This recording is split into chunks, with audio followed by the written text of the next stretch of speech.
Good morning. Welcome to our wonderful Unitarian Universalist Church of Amherst. My name is Kim Diana Connolly. I use she, they pronouns, and I am so happy to be here surrounded by our beautiful outdoor decor, as well as seeing your beautiful faces. We at UU Amherst are so glad you've chosen to spend your Sunday morning with us. Let's take a collective breath together and appreciate our loving community around us.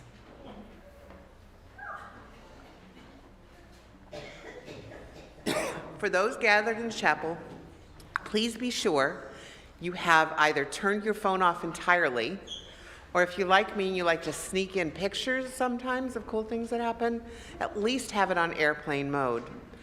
Our Wi-Fi is a little wobbly, and we want to make sure that everyone who's watching us live, or will watch this later, get every minute of what's happening here. If you need a little extra hearing support, we have assisted hearing devices at the usher station in the back. Please feel free to borrow one for the service. I'd like to point out that we still have this amazing, gorgeous sand art on the table up front. Vishwa is a good friend of UU Amherst and has created this amazing sand art in honor of Diwali, the Indian celebration of lights, where Lord Vishnu destroys evil. In India, sand creations such as these, they decorate the thresholds of people's homes, and they go out to walk around and see in the neighborhood all the beauty that surrounds them. We appreciating having this in our sanctuary, not outside, where the wind would destroy the beauty that has been created just for us. Thank you, Vishwa. Our gathering music can be found in your teal hymnal, 1058, We Are, by Issei Barnwell, which is an amazing song.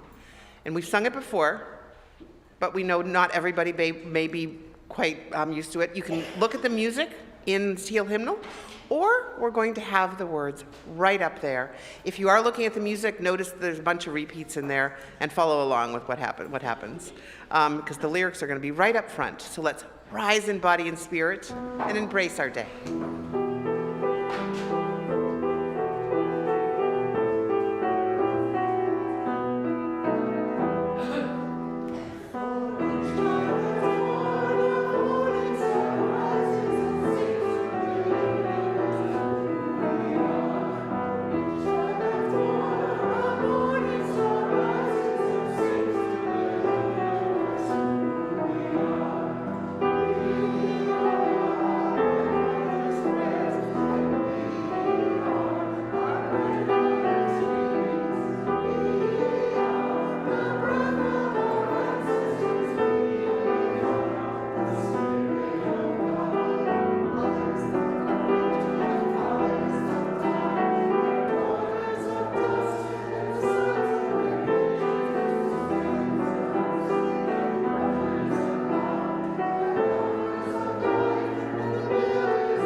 You may be seated as you're seating yourselves.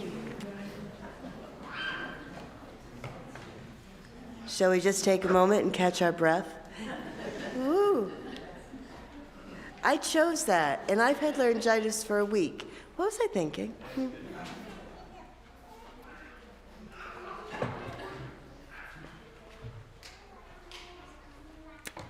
So, good morning. I'm Reverend Michelle Buhite, the minister of this congregation. My pronouns, which I offer to create a truly inclusive and brave space for all to live into the fullness of our identities, are she and her. We have opening words this morning, and they come from one of my most favorite poets, and I don't think I'm alone in this, Mary Oliver. For decades, Unitarian Universalists have tried to claim Mary Oliver, and she persisted in not being enticed by our offer and remained in her faith community to the very end. But we still adore her writing because it resonates so much with our appreciation of nature and our respect for the interdependent web. This is entitled In Blackwater Woods. Look, the trees are turning their own bodies into pillars of light, are giving off the rich fragrance of cinnamon and fulfillment. The long tapers of cattails are bursting and floating away over the blue shoulders of the ponds, and every pond, no matter what its name is nameless now. Every year, everything I have ever learned in my lifetime leads back to this: the fires and the black river of loss, whose other side is salvation, whose meaning none of us will ever know. To live in this world, you must be able to do three things: to love what is mortal, to hold it against your bones, knowing your own life depends on it, and when the time comes to let it go, to let it go.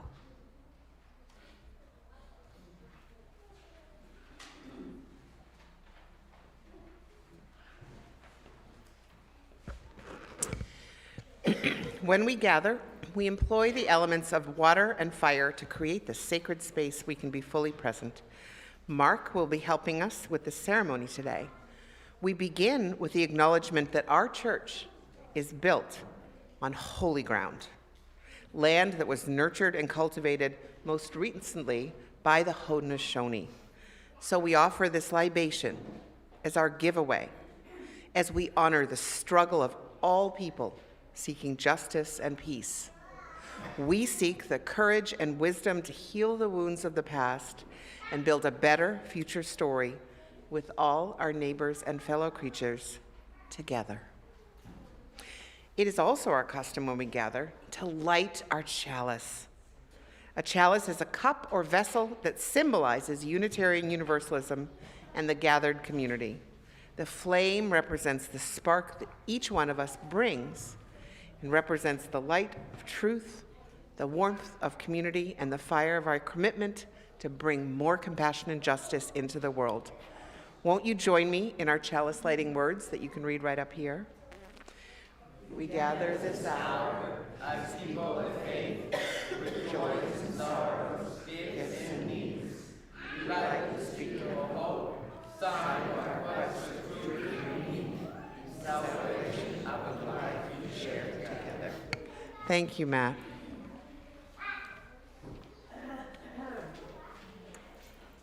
Each week, we make time in this gathering that is larger than we know, because we have folks who are joining us on the live stream and who will join us later at their convenience by going to our channel on YouTube. That's not a commercial. This is just an acknowledgement that we are more than we know. And isn't that a beautiful theological statement? We are more than we know. So each week, as we create this container of love and acceptance and courage. We offer a time when we can symbolize that by coming forward to this labyrinth, that there is another labyrinth at the back, and placing a stone or a shell on the labyrinth in honor of all that we bring, all of the complicated joy and sorrow and overwhelm and loneliness, all of it. All of it is welcome here. We need every bit of it to weave this tapestry of love. So as the music plays, I invite you to come to one of the labyrinths or remain seated and sort of hold the space. Whatever you do is exactly what you need to do. I invite you now.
I place a final stone with gratitude for the amazing energy in this room and also to represent the joys, concerns, and sorrows that our online community brings to this time as well. You are noted. So let's share a few breaths as we expand our circle to include those who may not be present but whose presence we feel. We bring into our circle of love and care those who are ill, those who are in pain, either in body or in spirit, those who are lonely, those who are overwhelmed and feeling lost, those who have been wronged, those who are looking for more connection and community. We hold in our hearts all those who have been impacted by violence, polarization, and deconstruction this week. May our hearts remain tender even when we would create a wall around them. May we continue to find hope in the goodness of life and in the source of love. Because sometimes affirming our place in the web of life is a comfort, and at other times it can just break our hearts. May we find strength and peace and the courage to carry on. Amen, and blessed be.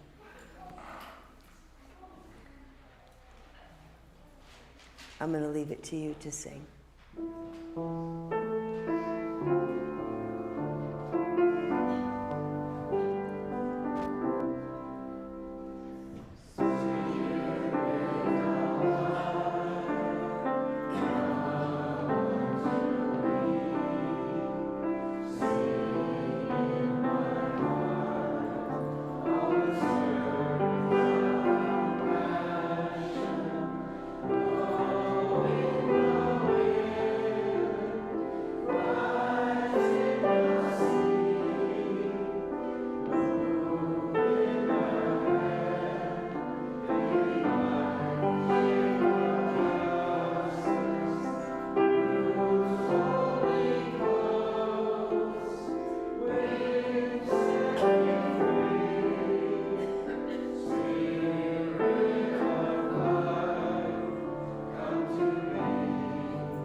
I would like to invite my young friends to come up and spend a little bit of time with me, if you would. That's all y'all in the back.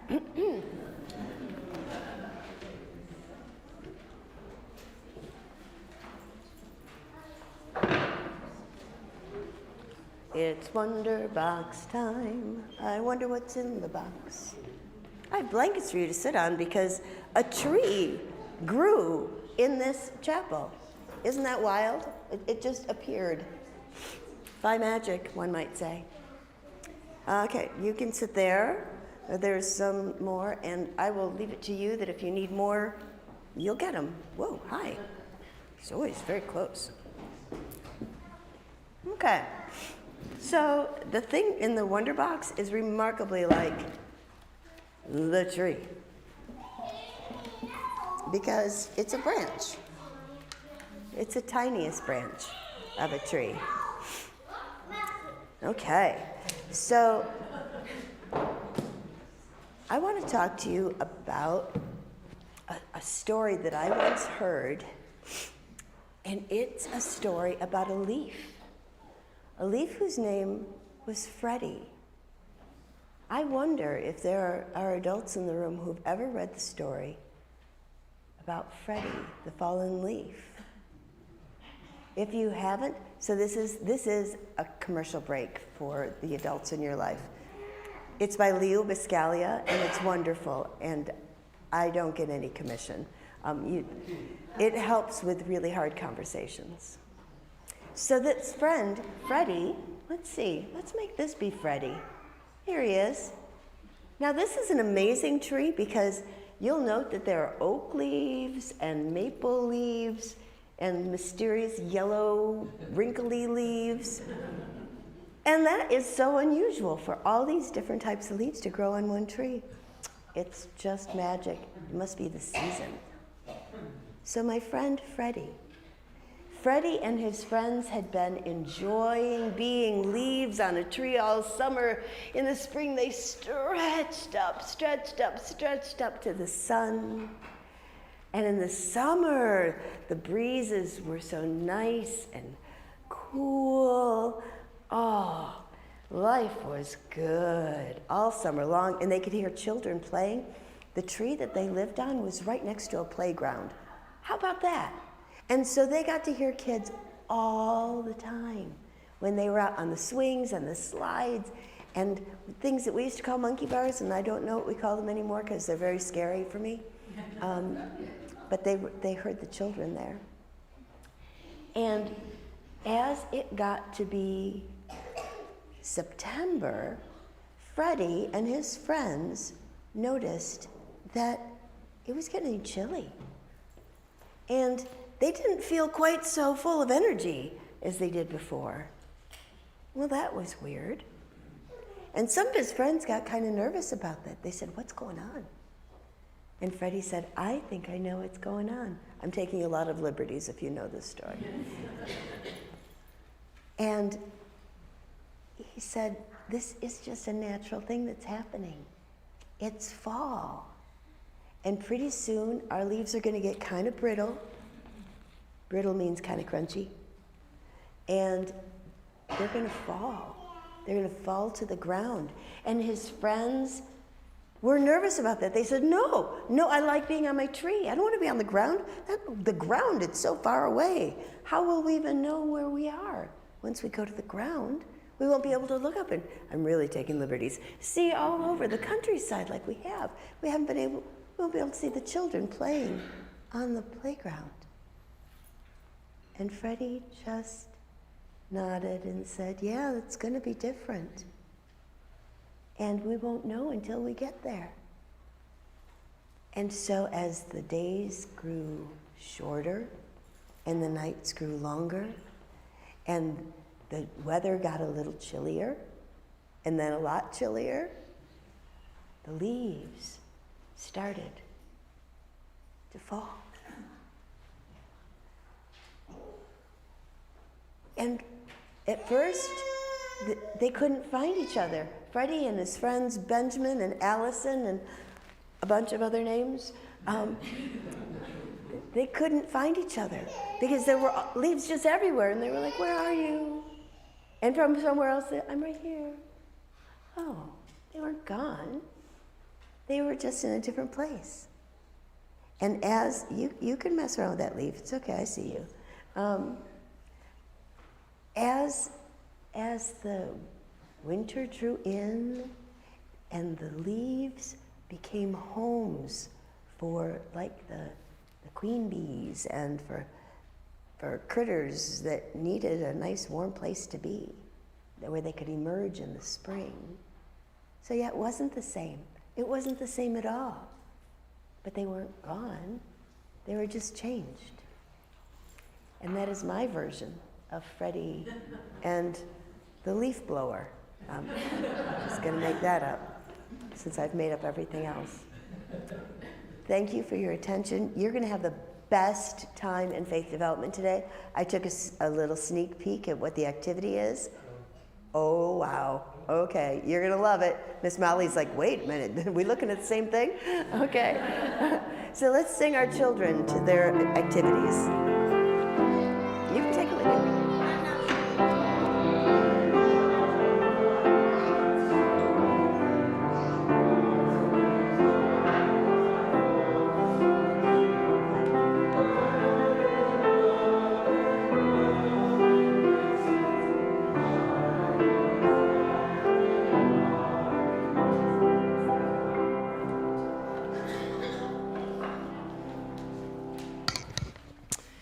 So at this point, if you want to get your hymnal, we're going to be reading from the Teal hymnal, 1046. We're going to be singing, not reading and singing.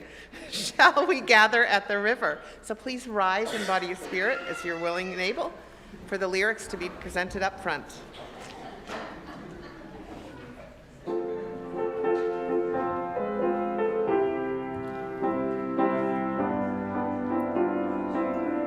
Feel free to sway.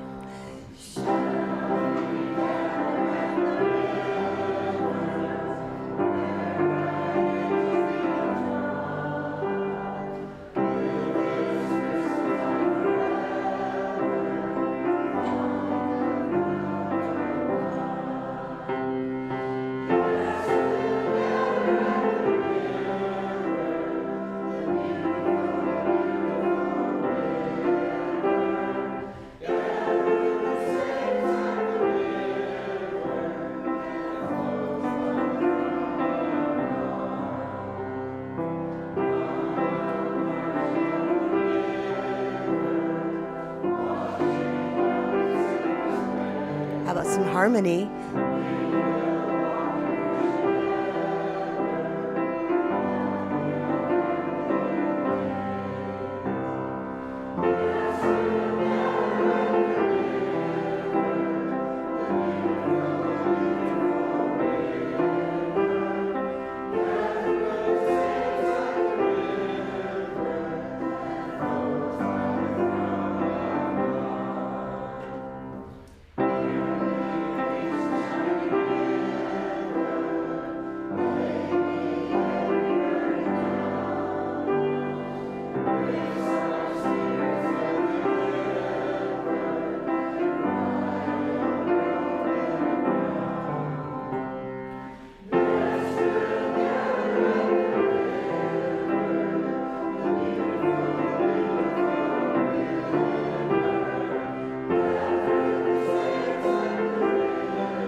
You may be seated.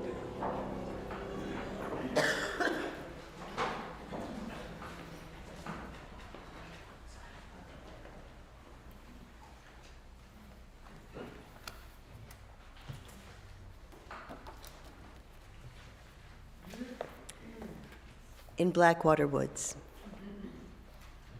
Look, the trees are turning their own bodies into pillars of light, are giving off the rich fragrance of cinnamon and fulfillment.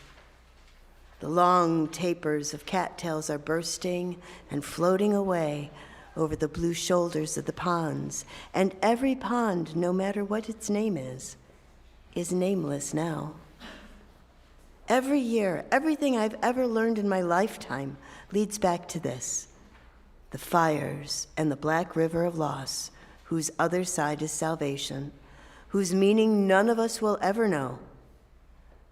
To live in this world, you must be able to do three things: to love what is mortal, to hold it against your bones, knowing your own life depends on it, and when the time comes to let it go, to let it go.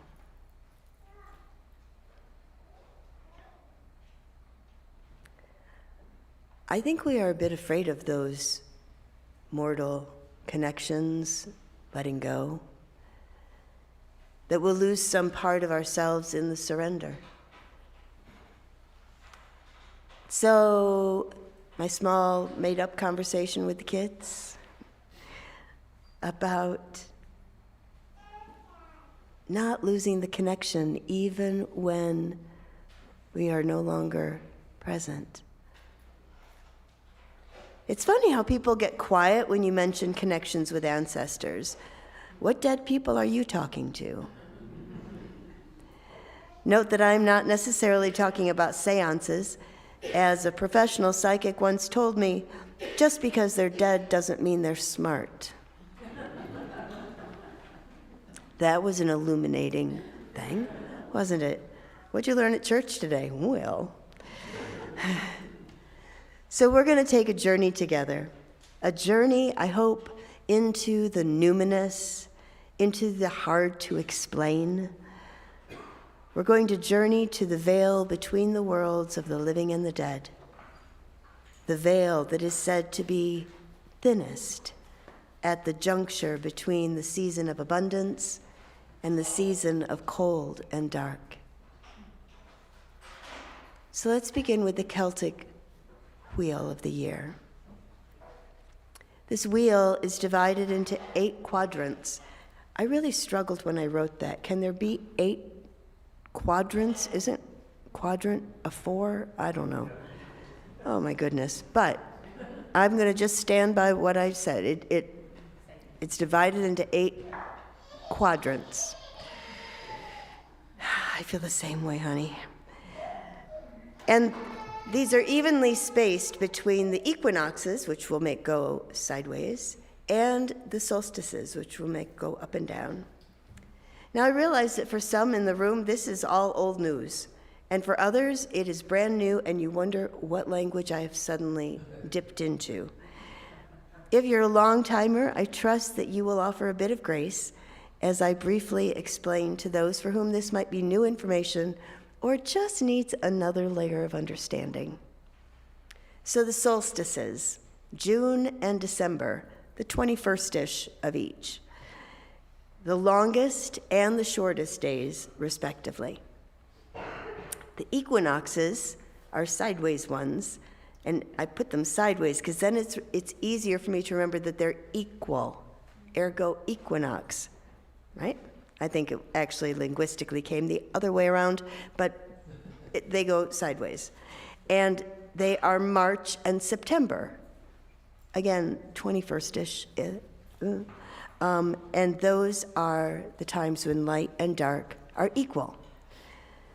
You might surmise how our ancestors attached meaning to these cosmic events, especially since they reliably turned the seasons.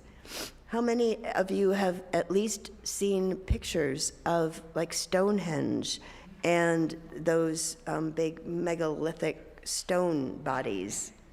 Okay? I mean, all right, some of you need to go to the library. That's all there is to it. But whether these structures were built for or just an amazing coincidence that they correspond to certain astrological times, I'll let you decide. So let's find our place in the wheel of the year. When we begin with the winter solstice, remember December 21st-ish, the rebirth of the light gradually lengthens through the time called Imbolc in early, and I'm using the words from the Celtic wheel, which is early February, which we celebrate as Groundhog's Day. You didn't know you were a pagan, did you? There you go. And the wheel continues. I need to do this backwards. So if we're starting at the winter solstice and we're tracing a wheel, we get just a little notch, and it's February, and that's Imbolc. And the light is beginning to grow. And then the heavens do their thing, the stars, all the motions. And we get to the vernal equinox, which is called Ostara. And as I mentioned, remember, it's equal, dark and light.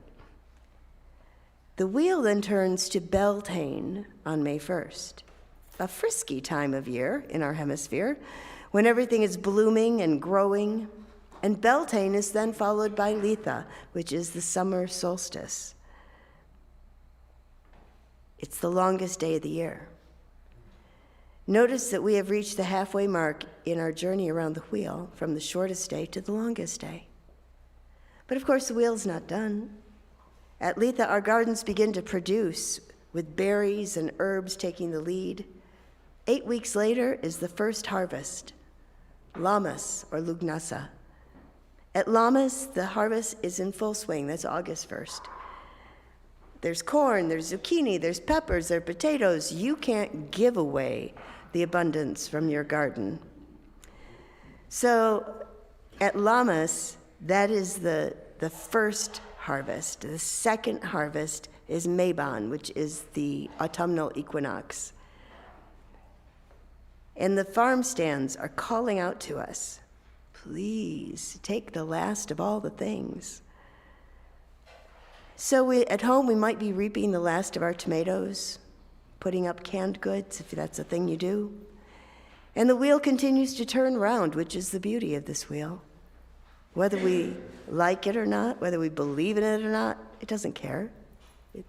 The seasons will progress without our interference or our pleading to please stay summer a little longer.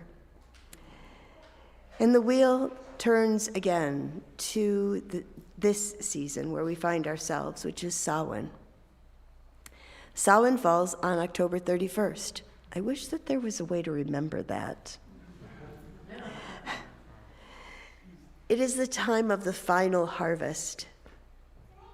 The cold rains and snow are coming, and farmers are putting up feed for their animals as well as making repairs to barns or to make them more weather sound for the coming season. But Samhain is not just a time to do chores in preparation for the coming cold. Samhain is where we pause to acknowledge that everything dies, and that the wheel is only able to continue turning when we engage the full circle of living and dying. Perhaps it is for this reason that it is said that at Samhain, the veil between the world of the living and the dead is thinnest. In this season, we are invited to approach that veil, to touch its gossamer threads, to peer into murky depths, and perhaps find ourselves. So journey with me, friends, to the edge of the veil where the ancestors dwell.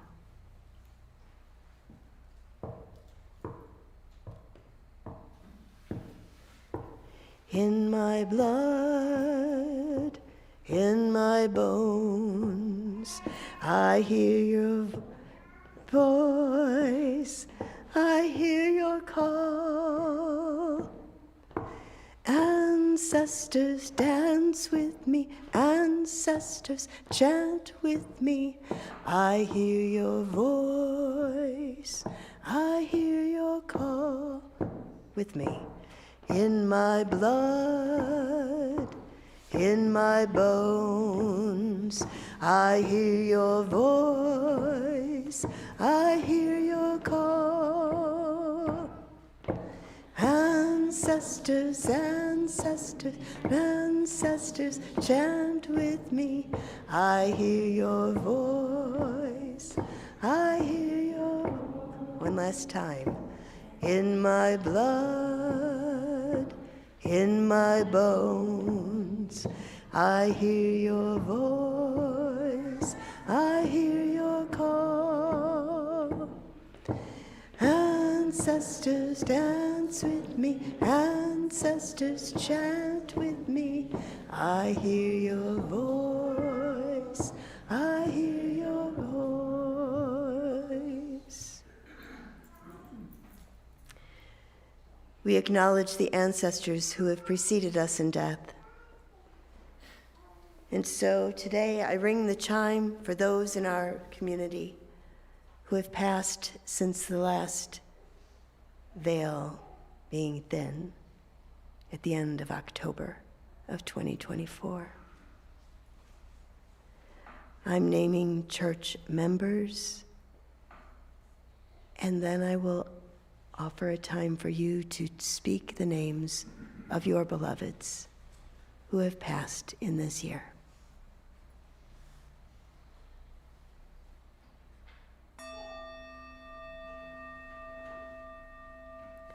Peter Per Rosvig, Reverend John Rex, Hinnie Martins, Judy Beal,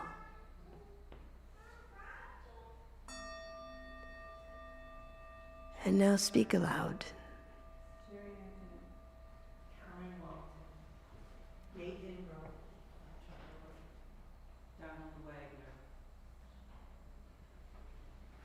Bachelor, Mike Tuberite, and Matthew Geyer.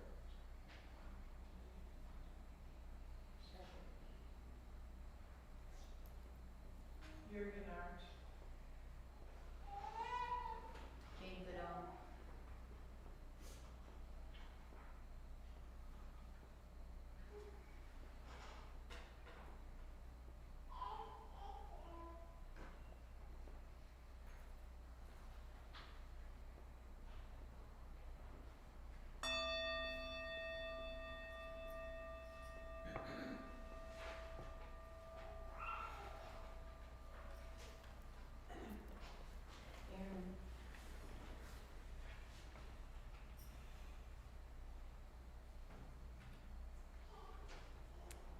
So let's pause and breathe. Whether you spoke names aloud or the names came through your heart to your mind, all are present because you are present.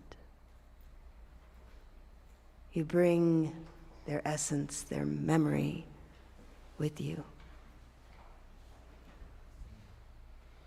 Notice how bringing these beloveds to mind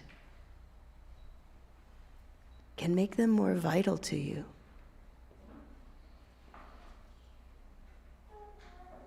Like maybe you hadn't thought about them for, a week. And just by saying their name, oh, I feel your presence. I see you in my mind's eye. I invite you into that place of imagination. You know, our brains don't know what is the difference between real and imaginary. It's where a lot of things kind of get a little goofy. But for our purposes, we can take that truth that we just don't know. Are they present? Are they present only in our minds? Does it matter? We feel their presence. So in that place of imagination where you meet I invite you to silently ask them for a piece of advice for a question or problem that you are currently wrestling with, and listen for their response.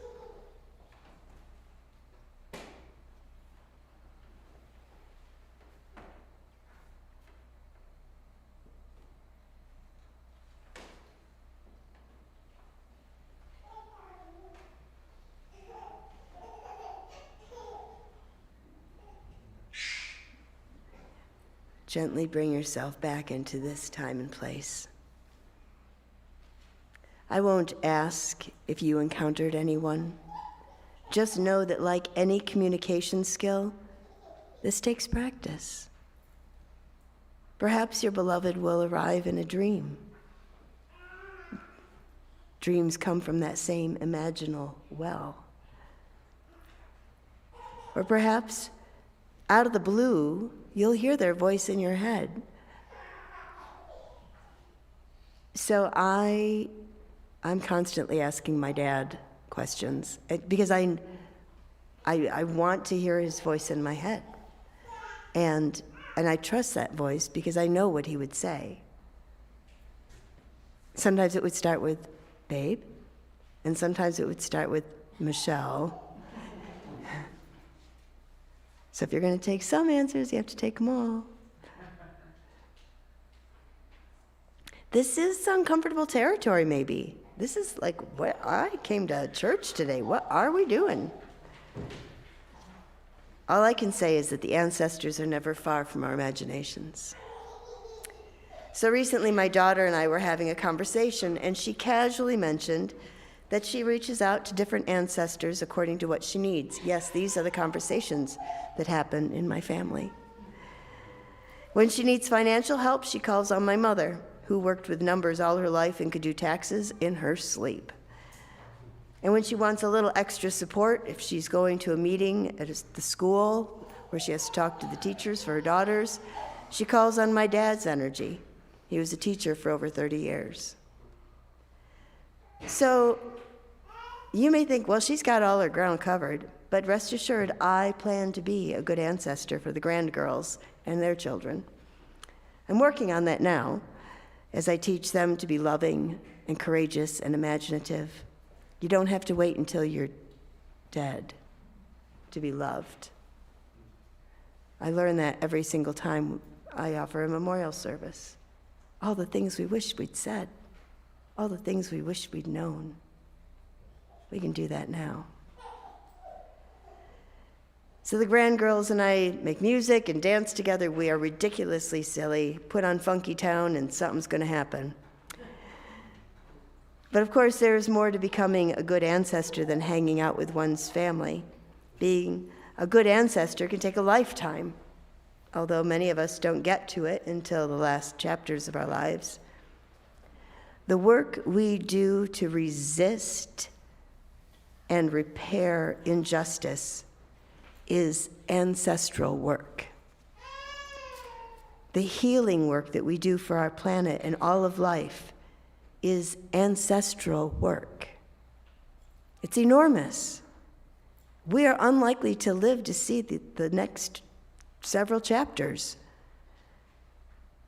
We'll have plenty of time during our lifetimes and beyond.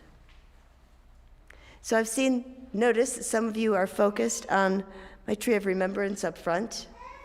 It's a tree with many branches, but it appears to have reached the end of its span as a live tree, which means it is graduating to a different kind of life as a dead tree. On the tree are many leaves, 160 leaves to be precise, which I gathered and dried and hole punched, and with my oh-so-patient spouse, tied little pieces of twine so it could live again on a tree. So in a moment, the ancestor chant will play. And as it does, I invite you to consider what ancestor you might want to journey with for a time. When you have an ancestor in mind, go to the tree and take one of the leaves to represent this intentional relationship. When you get home, you might decorate the leaf or write your ancestor's name and qualities on it, or you might just hang it on a branch, on a tree at your house. If you are seated next to someone who might find it challenging to go to the tree, perhaps you can offer to bring them a leaf.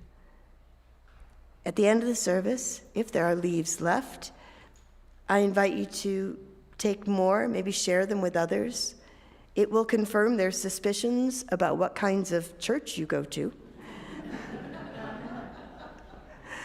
Also, adults that have children in the program, or just children randomly, please feel free to bring them in on your way to coffee hour so they can choose a leaf as well. I trust that with 160 leaves, there is an abundance. So take a few breaths, quiet your mind.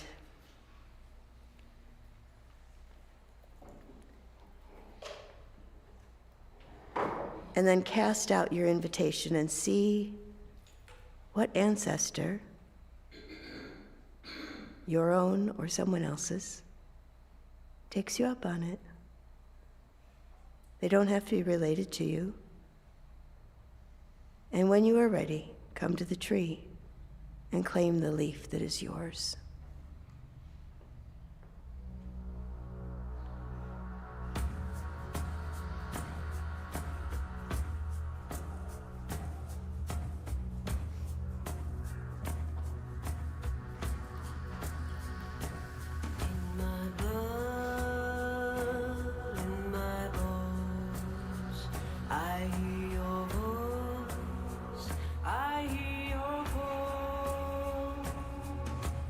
Ancestors dance with me, ancestors chant with me.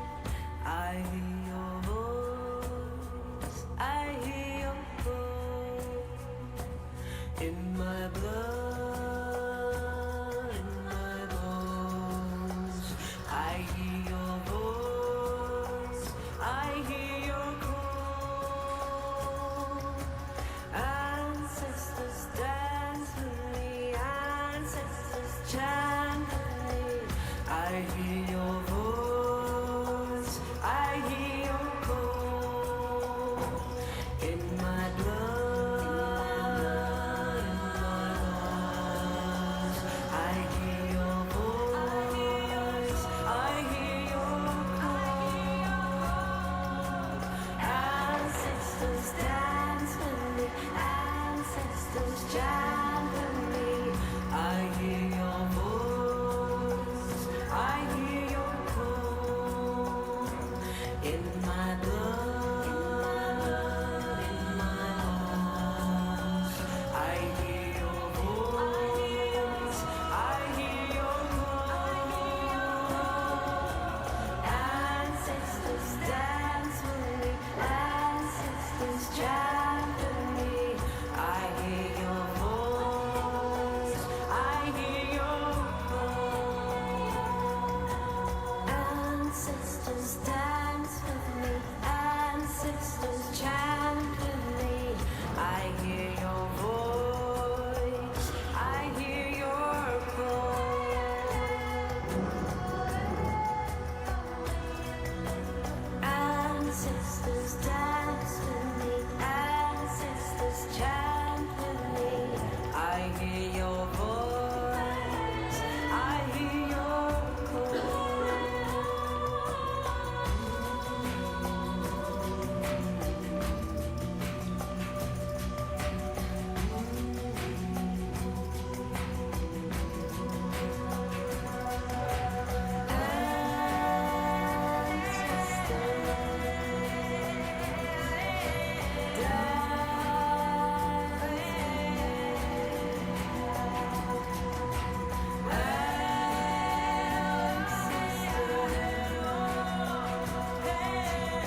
For each memorial service I officiate, I always weave in these words. A human life is sacred. It is sacred in its being born, it is sacred in its living, and it is sacred in its dying. We come forth from mystery, and we are returned to mystery. I believe those are the most truthful words any of us can say about the span of our lives. It is the mystery that so many try to fill with blessed assurances of what awaits us when life has used us up. For me, I am at peace with mystery. For now, I am at peace with the ancestors.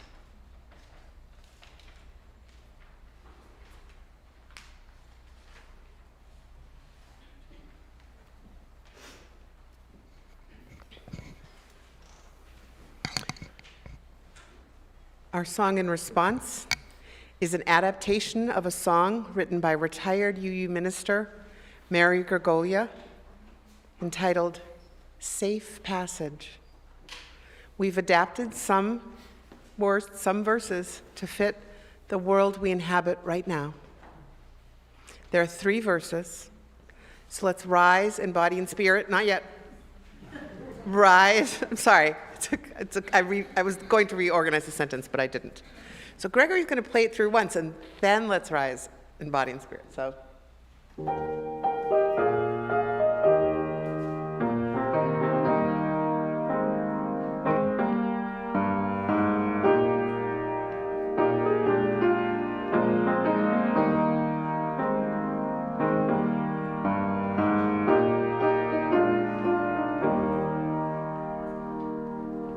Now rise.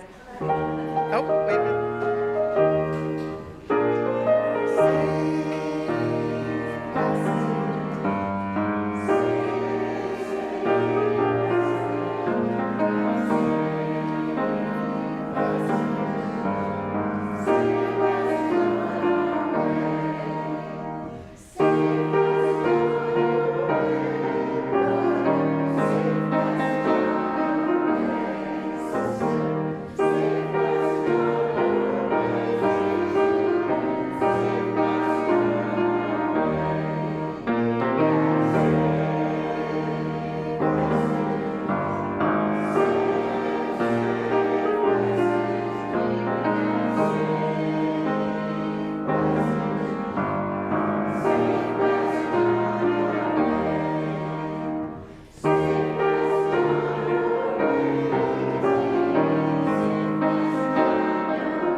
We are a generous and thoughtful people, and it is with gladness that we affirm and promote our hope-filled faith. And we support the work of this faith in our congregation with our time, our talents, and our treasures. That includes both our pledges and our offerings. Today's offering will now be gratefully received.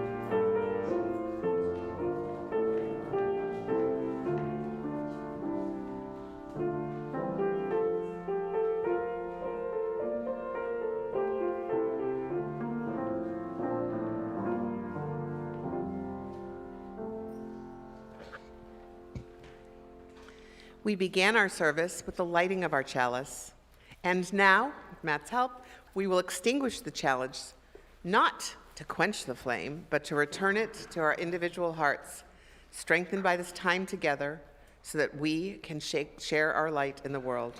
Please join your voices with mine.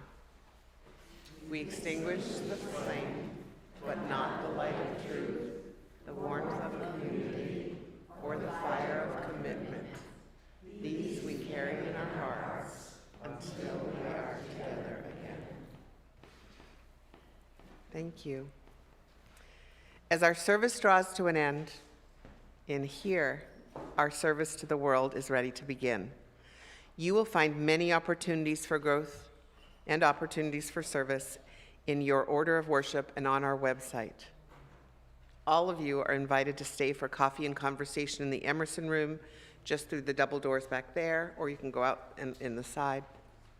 There's a kid-friendly zone in the window end of our room. If you haven't already, if you didn't take time, please be sure before you leave to come up and see the amazing sand art that our friend Vishwa created in honor of Diwali.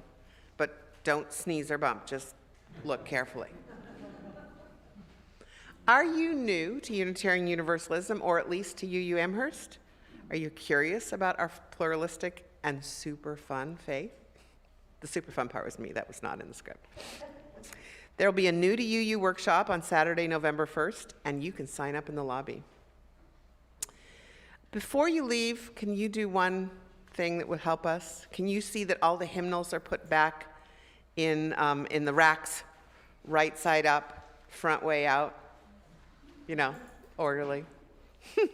And please take your order of service and either take it with you or recycle it on the way out.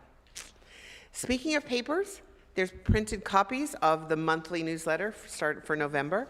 Right out front, our forward is available in the lobby, and the online edition is always available on the uuamherst.org website. So now, please rise in body or spirit as we sing our closing blessing. And don't forget, we twinkle our eyes at each other and share smiles during the third verse, and then remain standing afterwards for our benediction.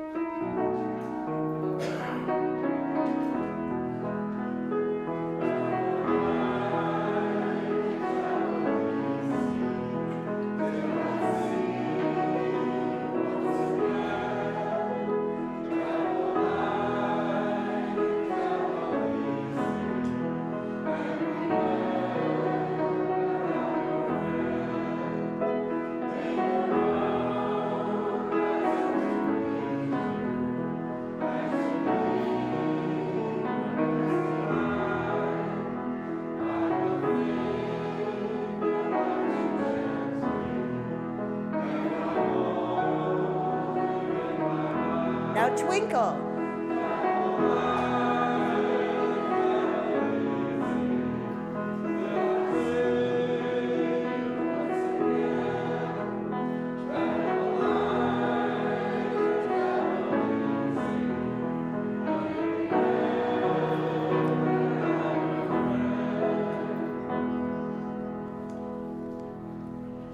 Can you hear them?